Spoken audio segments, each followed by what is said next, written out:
கோடைகால சிறப்பு தொகுப்பு என்று அறிவித்திருக்கின்றார். இதற்கு முந்தைய 2022ஆம் ஆண்டு கோடை காலம் வந்தது, 23ஆம் ஆண்டும் கோடை காலம் வந்தது, 24ஆம் ஆண்டும் கோடை காலம் வந்தது, 25ஆம் ஆண்டும் கோடை காலம் வந்தது. ஆனா தேர்தல் நடக்கின்ற இந்த 26ஆம் ஆண்டு மட்டும் கோடை காலம் எப்படி கண்ணுக்கு தெரிகிறது இன்றைய முதலமைச்சர் ஸ்டாலின் அவர்களுக்கு. இதிலிருந்து நாம் புரிந்து கொள்ள வேண்டும், இது முழுக்க முழுக்க தேர்தலை மையமாக கொண்டு அறிவிக்கப்பட்ட அறிவிப்பு.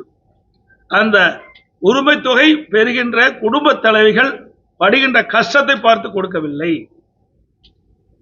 ஸ்டாலின் சட்டமன்ற தேர்தலிலே தோற்றுவிடுவோம் என்று அஞ்சித்தான் இந்த தொகையை இந்த மக்களுக்கு கொடுக்கின்றார், அவருடைய வாக்குகளை பெறுவதற்காக. ஏற்கனவே நாங்கள் இந்த உரிமை தொகை சில காரணங்களை சொல்லியிருக்கின்றார். இந்த 3 மாதம் உரிமை தொகை கிடைக்கவில்லை என்றால் அந்த குடும்பத்தை சார்ந்தவர்கள் பல்வேறு கஷ்டத்திற்கு ஆளாக்கப்பட்டுள்ளார் என்று சொல்லியிருக்கிறார். தேர்தல் 2021 சட்டமன்ற பொதுத் தேர்தலும் போது திரு ஸ்டாலின் அவர்கள் திமுக கட்சியின் சார்பாக தேர்தல் அறிக்கை வெளியிட்டார். அப்பொழுது திராவிட முன்னேற்ற கழகம் ஆட்சி பொறுப்பேற்றவுடன் குடும்ப தலைவர்களுக்கு மாதந்தோறும் 1000 ரூபாய் உரிமை தொகை வழங்கப்படும் என்ற அறிவிப்பை வெளியிட்டார். ஆனால் 27 மாத காலம் அந்த குடும்ப தலைவிக்கு உரிமை தொகை வழங்கப்படவில்லை. இதை நான் பிரதான எதிர்க்கட்சி தலைவர் என்ற முறையிலும் எங்களுடைய சட்டமன்ற உறுப்பினர்களும் தொடர்ந்து சட்டமன்றத்திலே அழுத்தம் கொடுத்தோம். தேர்தல் நேரத்திலே கவர்ச்சிகரமான அறிவிப்பை வெளியிட்டுவிட்டு அந்த அறிவிப்பை நிறைவேற்றப்படவில்லை. அந்த அறிவிப்பின் காரணமாகத்தான் அதை நம்பி குடும்ப தலைவர்கள் வாக்களித்திருக்கின்றார்கள். அந்த குடும்ப தலைவருடைய உறுப்பினர்கள் வாக்களித்த காரணத்தினால் நீங்கள் ஆட்சிக்கு வந்திருக்கின்றீர்கள். ஆட்சிக்கு வந்த பிறகு 27 மாதமும் தொடர்ந்து நாங்கள் வலியுறுத்தி கொண்டே இருந்தோம், இந்த உரிமை தொகை வழங்கப்பட வேண்டும், கொடுக்கப்பட்ட வாக்குறுதியை நிறைவேற்ற வேண்டும், அந்த ஏழை குடும்பத்தை சேர்ந்த குடும்ப தலைவை ஏமாற்றக்கூடாது அப்படி என்று தொடர்ந்து சட்டமன்றத்தில் வலியுறுத்தி வந்தோம். அதிமுக பொதுக்கூட்டத்திலும் வலியுறுத்தி வந்தோம், தொலைக்காட்சியில் பேட்டி கொடுக்கின்ற பொழுதும் வலியுறுத்தி வந்தோம், நான் அறிக்கை விடுகின்ற பொழுதும் இதை வலியுறுத்தி சொன்னோம்.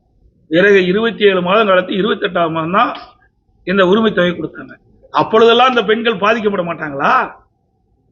இப்ப கொடுக்கின்ற காரணம், ஸ்டாலின் சொன்ன காரணம், பிப்ரவரி மாதம், மார்ச் மாதம், ஏப்ரல் மாதத்திலே நாங்கள் எதற்காக கொடுக்கணும் என்று சொன்னாரே, அந்த காரணம் 27 மாதம் இந்த உரிமை தொகை பெறுகின்ற குடும்ப தலைவிகள் பாதிக்கப்பட்டிருக்க மாட்டாங்களா?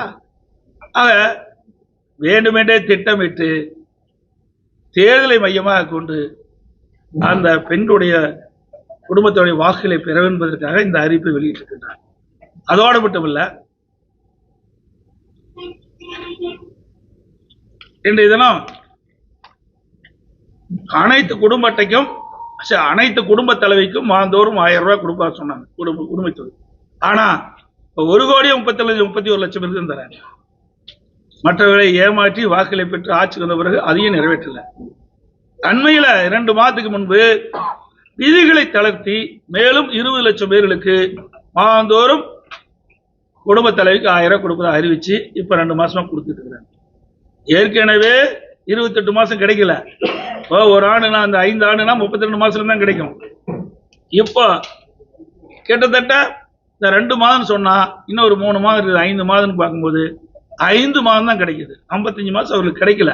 இப்பொழுது அறிவிக்கப்பட்ட 20 லட்சம் பேருக்கும் 55 மாதம் அவருடைய உரிமை தொகை கொடுக்கப்படல. அப்பெல்லாம் அந்த மக்கள் பாதிக்கலையா? ஸ்டாலின் அவர்களே பொய் சொன்னாலும் பொருந்துற மாதிரி சொல்லுங்க, மக்கள் நம்புற மாதிரி சொல்லுங்க.